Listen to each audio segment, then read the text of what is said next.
So welcome to lecture 2. So in this lecture we'll discuss about the components of matter.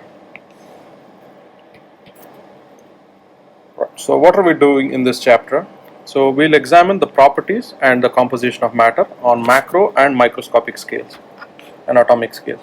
So we'll try to relate the three types of observable matter, which is elements, compounds and mixtures, to atoms, ions and molecules that they consist of. So we will also see how the defining properties of the types of matter to the 18th century laws concerning masses of substances that react with together. For example, like Lavoisier law or Dalton's law. We'll see all these laws. Next, we'll try to examine the 19th century atomic model that was proposed to explain these laws. And finally, we'll describe some 20th and 21st century experiments that have led to our current understanding of the atomic structure and the atomic mass. So we'll also focus on the general organization of elements in the periodic table and how the periodic table, how do you combine elements. Right? And we'll also try to derive names and formulas of compounds and how to calculate their masses on the atomic scale. And finally, we'll try to examine some of the ways in which chemists depict molecules, what are the common ways when we see molecules in, and we'll also try to classify mixtures and how to separate them in a lab. And we'll we present a final overview on the components of matter. So this is the lecture outline. So in the first lecture we'll try to complete the 4 parts, that is until the observations that led to the nuclear atomic model, and from 5th to 9th we'll try it in the other lecture. So now let's go into the topic. So what are the components of matter? There are mainly 2 components of matter. One is an element, the other is a molecule. What do we define as an element? So element is the simplest type of substance with the unique physical and chemical properties.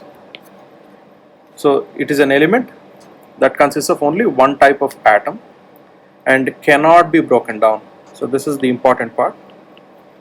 The element cannot be broken down into any other simpler substances, either by physical or chemical means, meaning that you cannot break open an element and form new element again.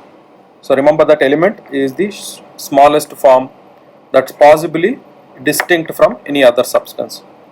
Next, what is a molecule then? So molecule is a structure that consists of 2 or more atoms that are chemically bound together and thus behave as an independent unit. So for example, if you take example of an element is, let's say, sodium. So if you take the sodium atom, sodium itself behaves as an atom. You cannot break open sodium and form, for example, say oxygen.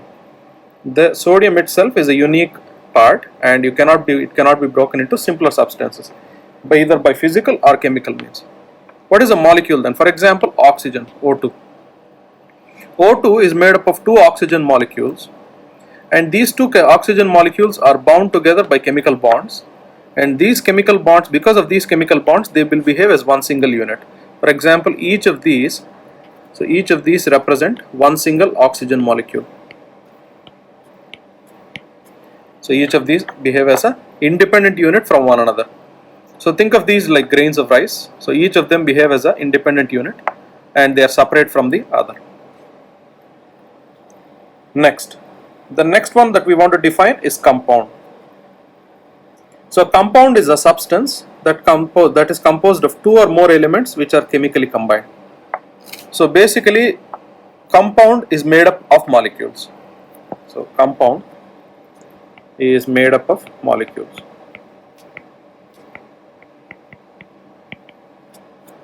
So compounds are made up of molecules.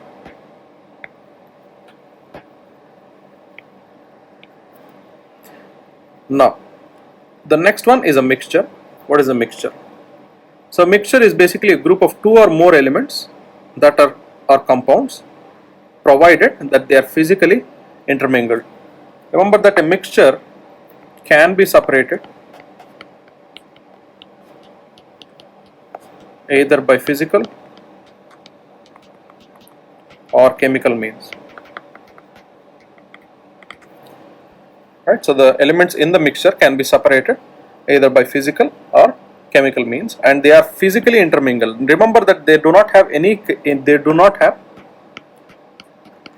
chemical combination. So between the elements or compounds. So they do not have any chemical combination between elements or compounds. They are just physically intermingled. So they don't have any chemical intermingling, but they only have physical intermingling. So let's take some properties. For example, sodium is an example of an element. Chlorine is also an example of an element. Now, so when you take the melting point of sodium, that's about 97.8 degrees. Chlorine is about negative 101.1. But the compound that you end up with is sodium chloride, which is a molecule, has 801 degree centigrade melting point. Notice that each of the behavior changes accordingly when they form a molecule. And the common properties that change are melting point, boiling point, color, density, and the behavior in water. For example, sodium is an element that reacts violently in water. When you put it in water, it actually burns and it actually flares up. And chlorine dissolves really slightly in water, and it generally is a common way we dissolve water. We call it bleach. So to enhance its solubility, we'll have to mix it in some other element for some other form. But salt can dissolve really freely in water without having any problem at all. So this is how properties change when they undergo chemical reactions. Now, so how to distinguish elements, compounds at a molecular scale? For example, in this problem, they're asking you to describe each of them as an element, compound, or a mixture. So what do you know is an element? Element is a single entity that is distinctly separate from the other. So B here is the example of an element. When you take the molecule or a compound is mixture of molecules. So notice that there are distinct elements that are combined to form a single unit, and each of them are physically separate from each other and act as a single unit. So this is an example of a compound. Look at A here. A has different elements and different molecules. Because all of them are different from one another and they're just physically intermingled, this is an example of a mixture. So if you're able to see physical differences, then that's a mixture. If you're able to see the chemical differences, that's a compound. If you're able to see the individual element differences, that's an element. Next, let's talk about the law of conservation of mass. So what does the law of conservation of mass say? That the total mass of the substances does not change during a chemical reaction. So what does that mean? The mass of reactants is equal to the mass of products.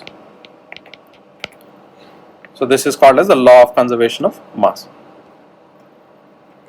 So the total mass of reactants becomes equal to the total mass of the product. So for example, if you take calcium oxide and carbon dioxide, and if you make carbon monoxide, so calcium oxide has a mass of 56.08 grams per mole and carbon dioxide has 44 grams. So when you combine them, calcium carbonate originally has 100.08. That's the same as that of the sum of these two quantities. This is an example of law of mass conservation. Next is the law of definite or constant composition. So what does that say? No matter the source, a particular compound is composed of the same elements in the same parts by mass. For example, if you take the compound calcium carbonate, whichever form it is in, it's always going to have 40% calcium, 12% carbon, and 48% oxygen. So this is always going to be there in whatever form it is. So it can have different forms, but the compound will not have a different composition. So composition is always constant for a particular compound.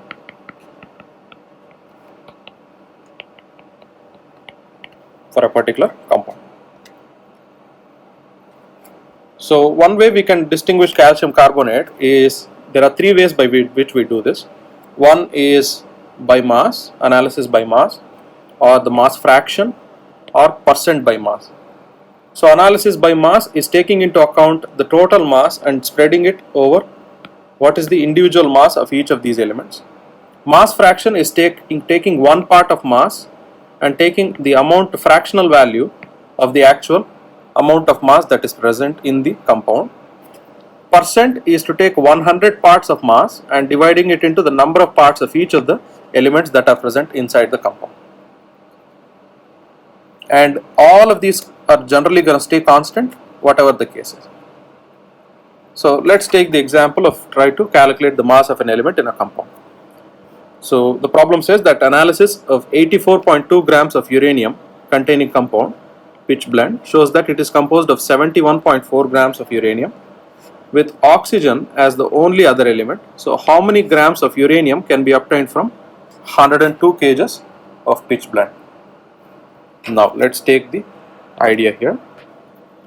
So from a total of 84.2 grams you can get 71.4 grams of uranium.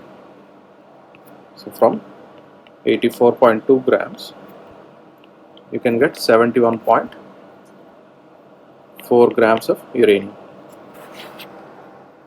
So how do you find the actual value? They are asking you for how much? 102 kgs of pitch blende. So 102 kilograms of pitch blende, what is the value? So one way of doing this is to cross multiply. So to cross multiply, all of them should be in the same units, which means 102 grams can be written as 102 into 1000 grams. Now cross multiply the value. So let's consider this value as x. So cross multiply and equal the values. So 84.2 grams into x is equal to 71.4 grams into 102 into 1000 grams. So x becomes 71.4 grams into 102 into 1000 divided by 84.2 grams.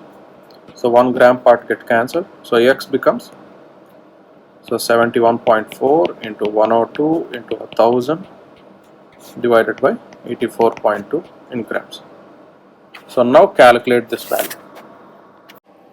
So let's try and calculate the value. So we have 71.4 times 102 times 1000 divided by 84.2.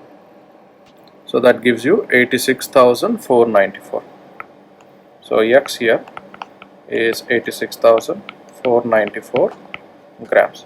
If you want to convert this into kilograms, we can write it by, so divide it by 1000. So you get x becomes 86,494 over 1000 kilograms. So that becomes 86.494 kilograms. But remember that in significant figures, we told that whenever you multiply, the multiplication should have the least number of significant figures of the numbers that you multiplied. The least number of significant figures is 3 here. Notice that this has only one significant figure. Here you have 3 significant figures in all of them. So it should have only 3 significant figures. So 4 goes out, then 9 is there. So 9 is greater than 5. So you get 86.5 kilograms.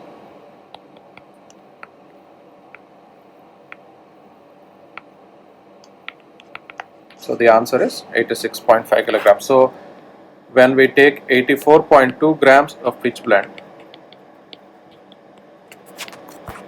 we got 71.4 grams of uranium.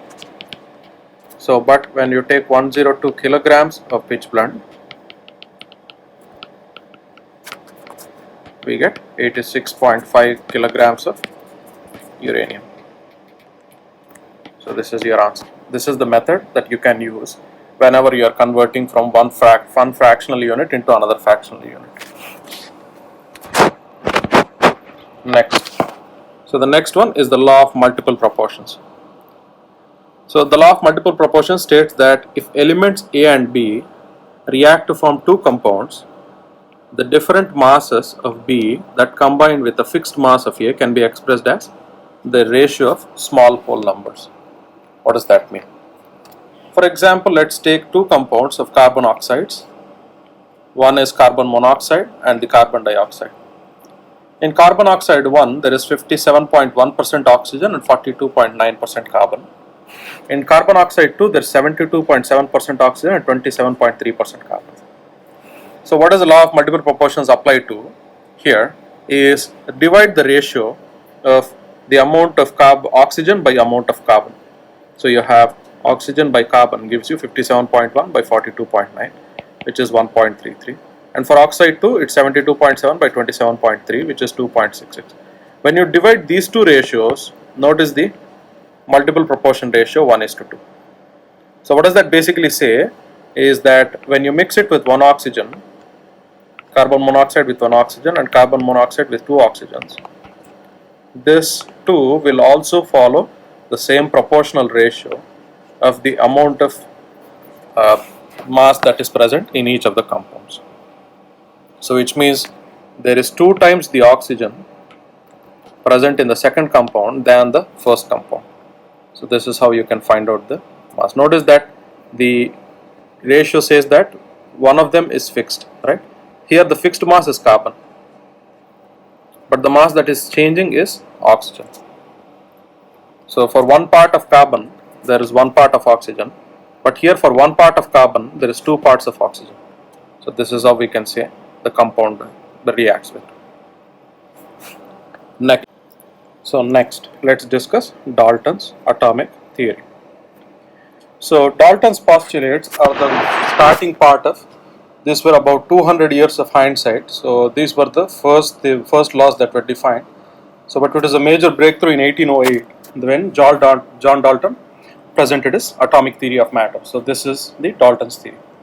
So he expressed this in a theory of postulates. So these are the postulates. The first one is all matter consists of atoms. They are tiny indivisible particles of an element, and you cannot create them or you cannot destroy them. So this derives from the eternal and indestructible atoms from Democritus more than 2000 years earlier, and it also reflects on the mass conservation that was originally proposed by Lavoisier, and that is even true to date. But to date it's a little bit of anachronistic because we have the ability to split atoms. So that was a little bit of a point that he was trying to make before this. Second is that atoms of one element cannot be converted into atoms of another element. So this rejects the alchemist belief. So this is the major alchemist belief where you could convert one atom into another atom. So this was rejecting the alchemist belief. So alchemist belief that you can make magical transmutation of elements can be possible from one element to the other element. Now these days we can do it, but it's called nuclear transmutation. So we'll discuss it in nuclear chemistry. Next, atoms of an element are identical. So atoms of an element are identical in mass and other properties and are different from atoms of any other element. So atoms of a single element are identical in mass and other properties and are generally different from any other atoms of any other element. So this was the primary one that the major new idea that Dalton proposed, saying that each atom has its own individual unique identity. So this was some a major idea that he brought through. So, and number 4, compounds result from chemical combination of specific ratio of atoms of different elements. So this follows directly from the law of definite proportions. So one way of looking at this, you can think of this as the law of mass conservation, the law of definite proportion, and the law of multiple proportion. So basically he put all the 3 laws into one simple space. So let's look at the first one. So the first one explains the mass laws. So he said that atoms cannot be destroyed or created. That's postulate 1. They cannot be converted into other types of atoms. That's postulate 2. Since every atom has a fixed mass, during a chemical reaction the same atoms are present in different combinations, so therefore there is no change in the mass. So that's how he explained the mass conservation. The first 3 postulates explain the mass conservation. How does it explain the definite proportion? Let's take postulate 3 and 4. Atoms are combined in compounds in specific ratios and each atom has a specific mass. So this explains the definite composition. So each element constitutes a fixed fraction of the total mass in a compound. So for example, if you take carbon dioxide, oxygen has a certain amount of its own fraction and carbon also contributes a certain amount of fraction. So this is how it explains the law of definite proportion. Next, how does it explain the law of multiple proportions? Is if you take postulate 3, it explains that atoms of an element have the same mass and atoms are indivisible. So when different number of atoms of elements combine, so they must do so in ratios of small whole numbers. So this is how it explained the law of multiple proportions. Now, how do you visualize these mass laws?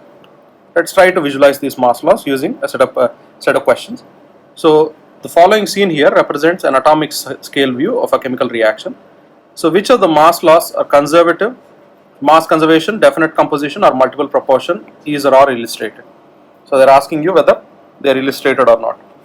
So number 1, let's look at the question itself. So notice that there are 7 purple and 9 green atoms. So both before and after the reaction, so which means 1, so it explains the law of conservation of mass. So it explains mass conservation. Next, after the reaction, there are some purple atoms remain unreacted, but some have combined with the green atoms to form a compound. So each particle, so notice that each of the purples contains 2 green, and that ratio is maintained in all of the ones that are combined. This explains the law of definite proportion, meaning that they are always going to be in the same ratio. Whatever the compound, whatever the material is, they are always going to be in the same ratio. Next, the ratio of elements in the compound is a small whole number. So remember that the ratio of their masses will also be really small. So this illustrates the law of multiple proportions. So that's the final scene. So next, let's take a look at the experiment that was performed by Thomson. So this is what we call the cathode ray experiment.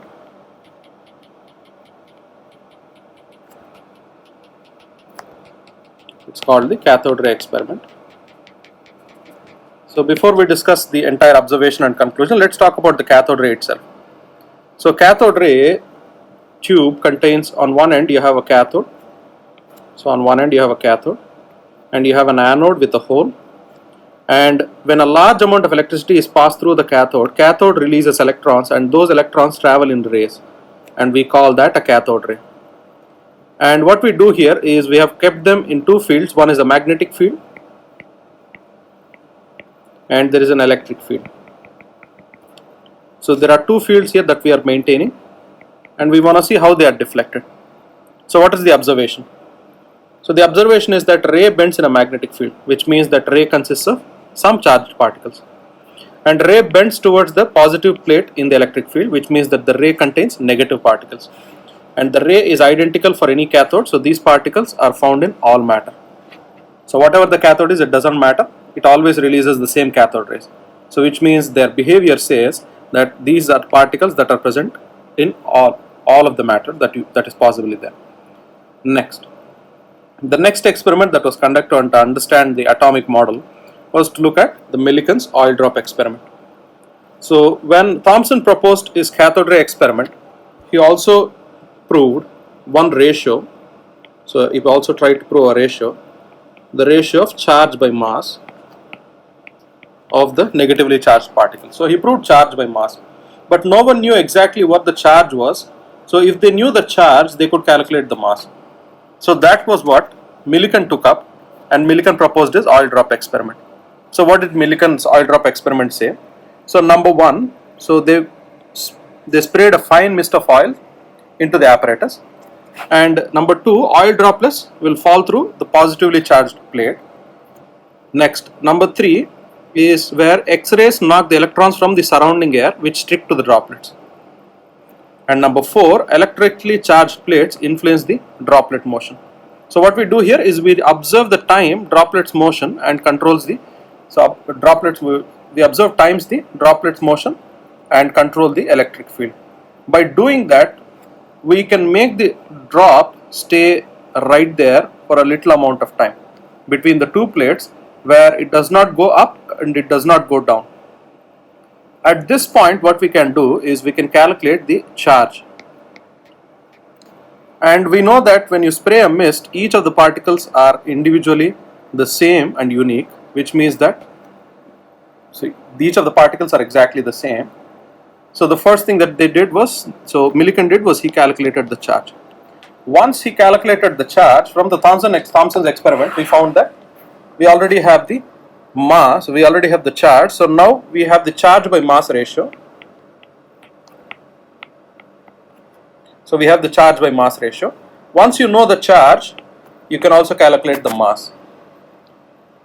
So the first J.J. Thomson proposed this experiment and he found the mass by charge ratio. Second, Millikan proposed the oil drop experiment where he found the charge. So once he found the charge, it was easy to calculate the value of the mass. So the charge that he got for that negatively charged particle, and it was named after that electron. So he found that the charge on the electron is minus 1.602 times 10 to the power negative 19 coulomb.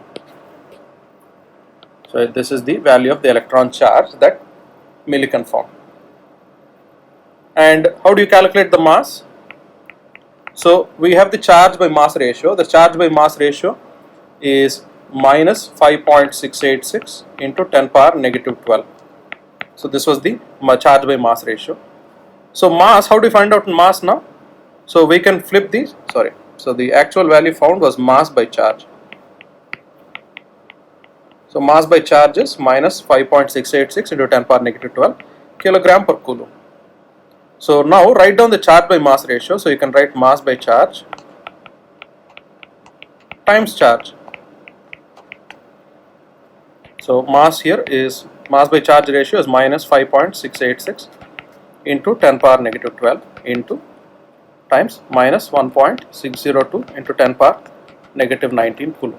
So this is kilogram by coulomb. So coulomb gone. When you find out, the final value is 9.109 into 10 power negative 31 kilogram. This is the mass of the electron. So we found two values here. One is the mass of the electron, which is 9.109 into 10 power negative 31 kilogram, or 9.109 into 10 power negative 28 gram. And the charge on the electron, which is represented as QE or E, is minus 1.602 into 10 power negative 19 coulomb. So these are the ways that initially the calculations were made, and J.J. Thomson calculated the mass by charge ratio. So we call this M by Q ratio, which is minus 5.686 into 10 power negative 12 kilogram per coulomb. So this is how Millikan's oil drop experiment helped him find the mass of the electron and the charge of the electron at once. Now, next came the idea of calculating the nature of the atom in itself. So the first among them was a New Zealand born physicist, Ernest Rutherford, so who tested this model, and he tried to predict what model. So what did he predict? So Rutherford proposed what we call a plum pudding model.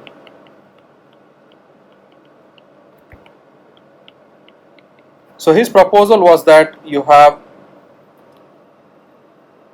the entire region of the atom, and he said that the positive charge was scattered all over the negative charge. So it's also called the watermelon model. So if you consider the red part to be, the place where there is negative charge, so this represents the negative charge. He said that the positive charge were the seeds in that plum pudding. So now what he mentioned was that he tried to propose this experiment, and he tried to find whether it was correct or not. So the first thing that he did was the experimental design. So what was the experimental setup? Let's take a look at the experimental setup.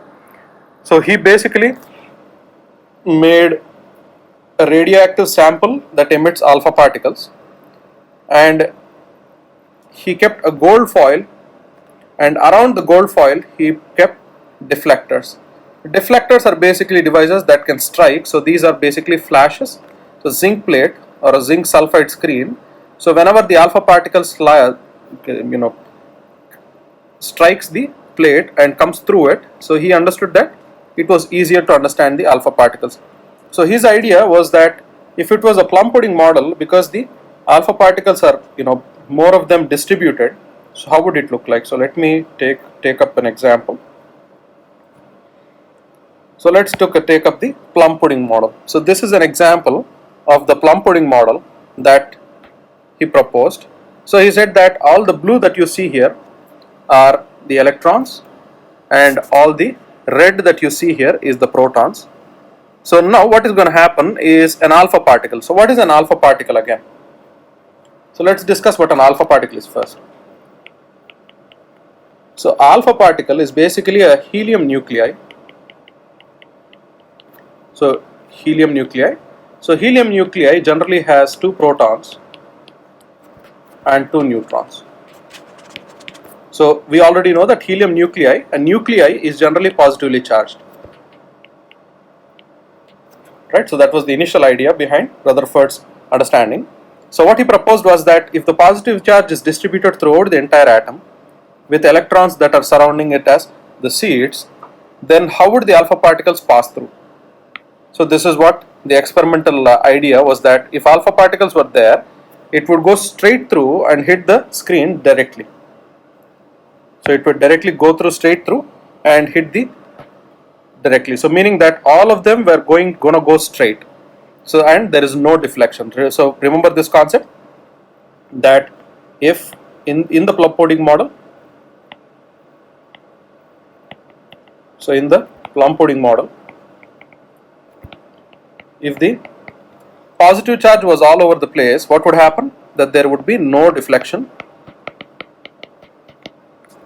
and the particles would pass through the foil unchanged.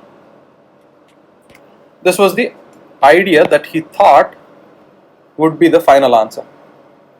So using his Thomson's model in mind, so he said that he only expected minor if there were any deflections at all.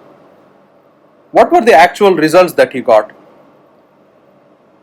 The actual results were much more different from what he expected.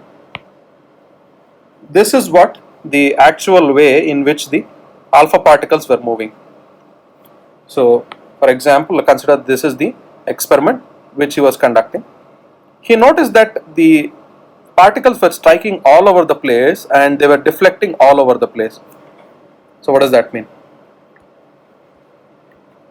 So when you take the strike here, he noticed that they were deflecting all over the place throughout the entire zinc sulfate screen. You notice that there were strikes on the screen.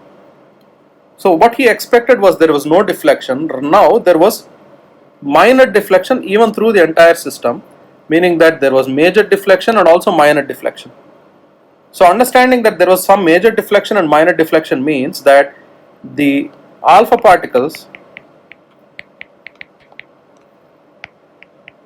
were being forced to deflect. But this force was very high. So that is when he realized that it would fit the model if the positive charge was not actually diffused throughout the entire particle, but rather as a tiny massive positive nucleus. So this is when he realized that the model that he was assuming was wrong, and the actual model that he got out was the actual model, and that model which showed major deflection and minor deflection was the way molecules behaved. So this is how he determined the first atomic model. So his theory proposed, so the theory he proposed had some major postulates. The postulate was that he proposed that the nucleus was at the center of the atom and very tiny, massive, and so it was very tiny, massive and positively charged. And he also said that the electrons are floating around as a cloud. So the electrons were floating around as a cloud, and he also noted that the the positively charged particles can deflect any other positively charged particles with a massive amount of force, massive repulsion forces. So from that, where we get the actual model of the atom.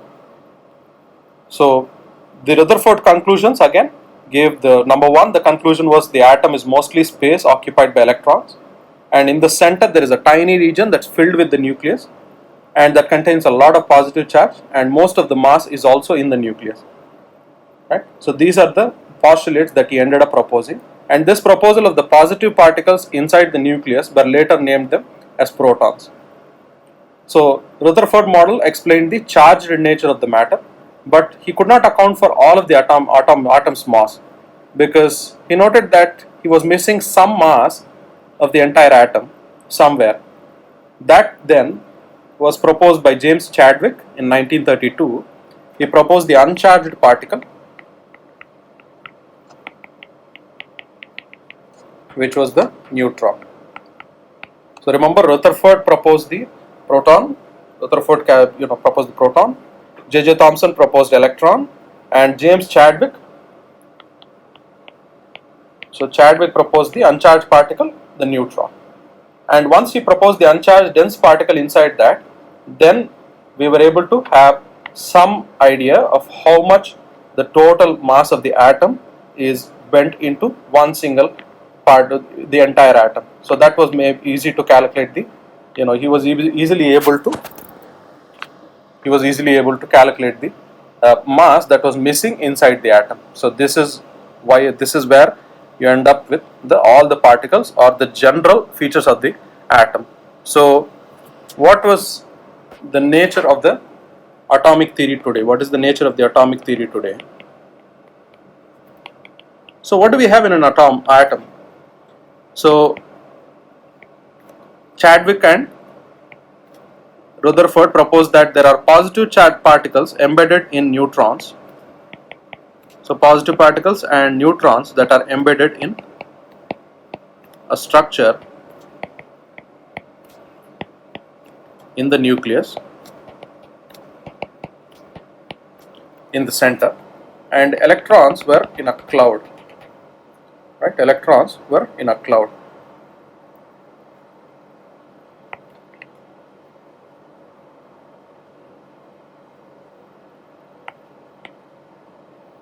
So electrons were as a cloud around the nucleus.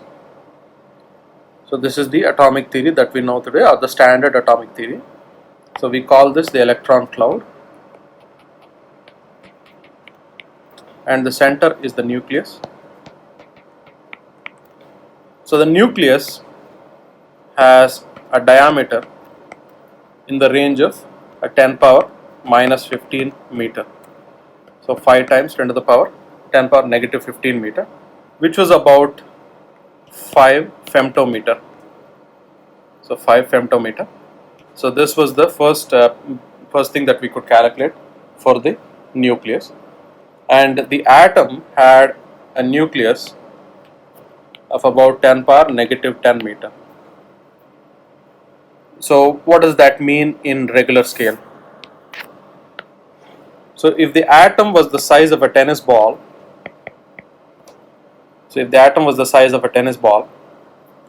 it would occupy a radius. So if the central nucleus is the size of a tennis ball, the electron cloud would be about 10 kilometers in size. So this is the actual size of the atom. If the nucleus was the size of a tennis ball, the electron cloud would range up to 10 kilometers in our regular scale. So this is the size of the atom, and how much empty space there is. So this is the amount of empty space that is inside the atom. Now, so let's discuss the 3 key subatomic properties: charge, mass, and location. So the charge of the atom is written as +1 and -1 for electron and 0 for the neutron.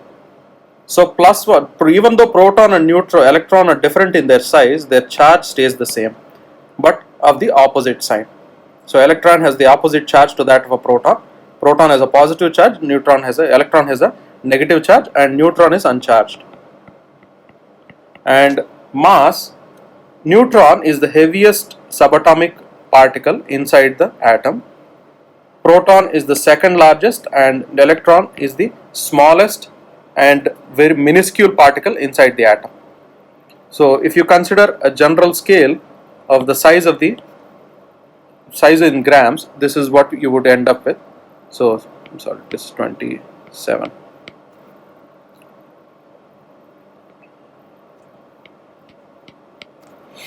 Now, so where is it located?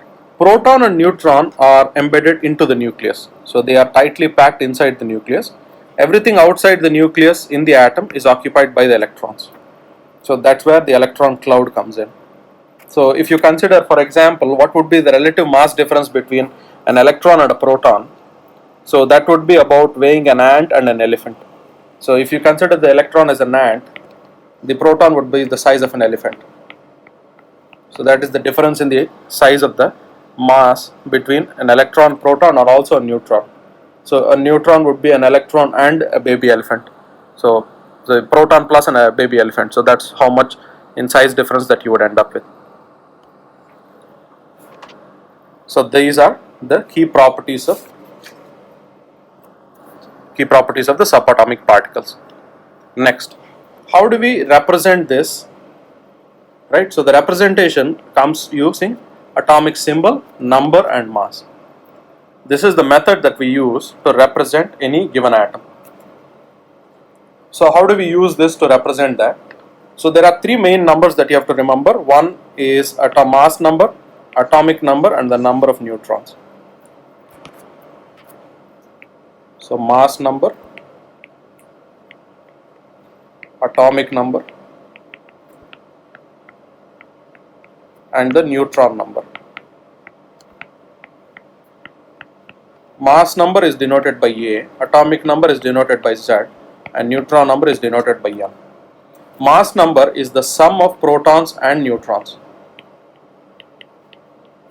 So it can also be represented as the atomic number plus the neutron number. So Z plus N. So the atomic number is the number of protons or electrons.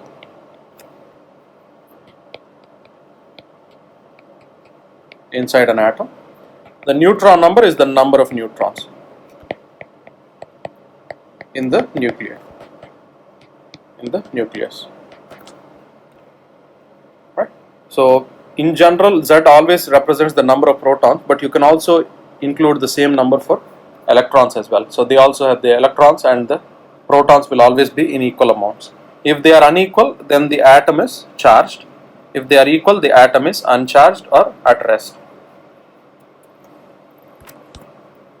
So to represent this, we use the symbolic notation X, Az. X here is the symbol, atomic symbol. So, and you already know A represents the mass number, and Z represents the atomic number.